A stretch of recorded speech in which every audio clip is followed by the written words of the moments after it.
Hi, this is Dr. Mack from Pacific East Aquaculture. I want to talk a little bit today about our Maxima Clams. I know we've done a lot of videos about them in the past. I wanted to talk a little bit more about the care on these clams. Occasionally we'll hear folks that say, hey, I've tried some of the Maxima Clams and just can't seem to keep them alive. And it's a little bit mysterious to it in a lot of instances, and in some instances not so mysterious.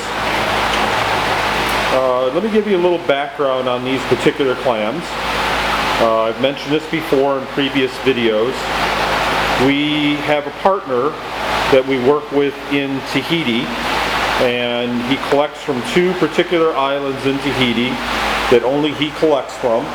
They're remote islands away from the main island in Tahiti, and he himself collects each one, so we know each clam is hand-picked for color and health and quality and size.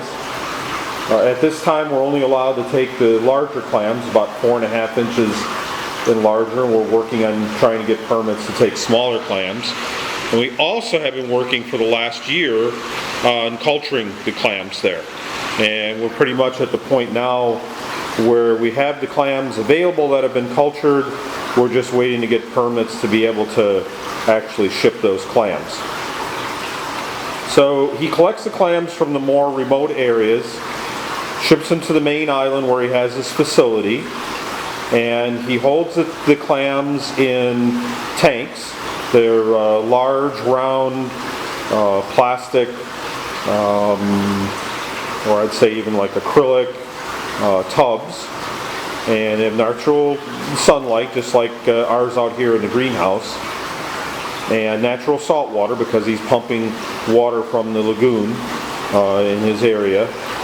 And each one is inspected individually. The shells are clean. We've never seen any type of parasitic snails on them. Occasionally they do come in with some aptasia on them, and we clean those off, and I think a lot of that happens just in his holding tanks.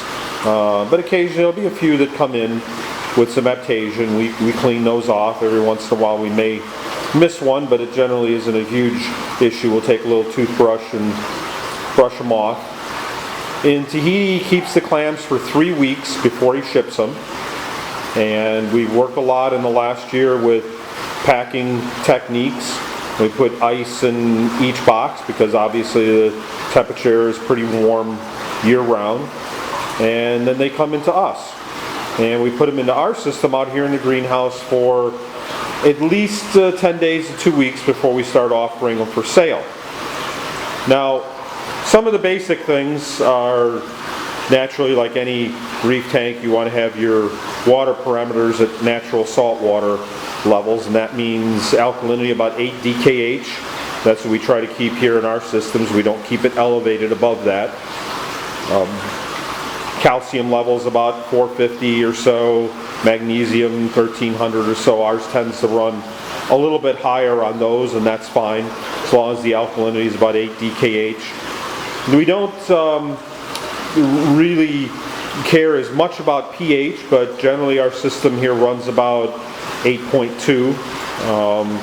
And if you keep the calcium, alkalinity, magnesium, and natural salt water levels, generally that's going to fall in place as far as pH.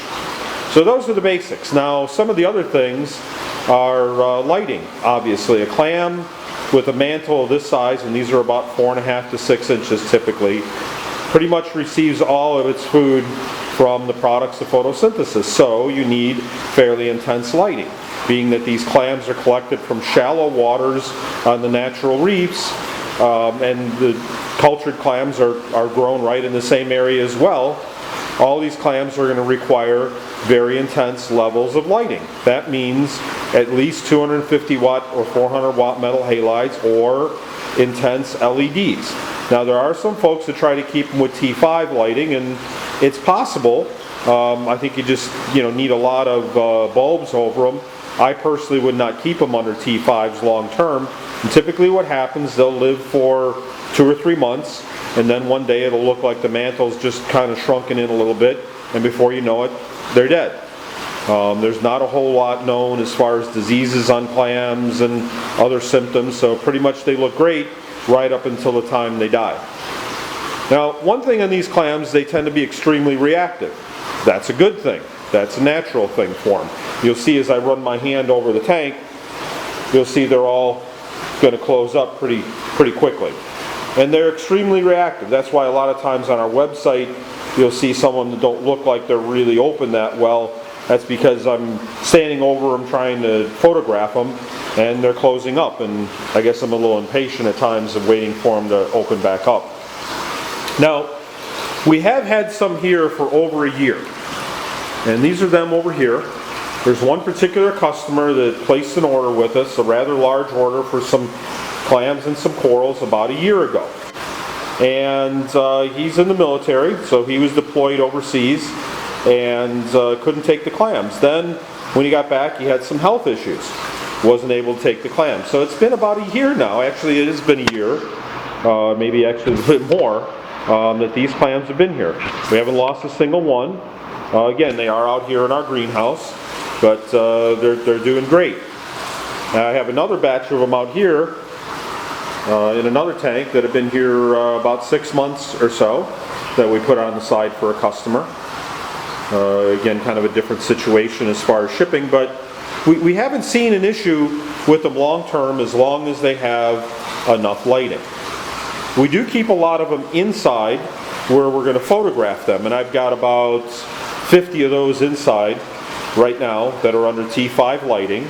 They do get a little bit of sunlight as well because we have this glass wall here where the clams are on the inside, and there's this glass wall, and we have T5 lighting over those, and they're doing great as well. So I think the biggest thing on these clams, as far as these Maxima clams, is very intense lighting.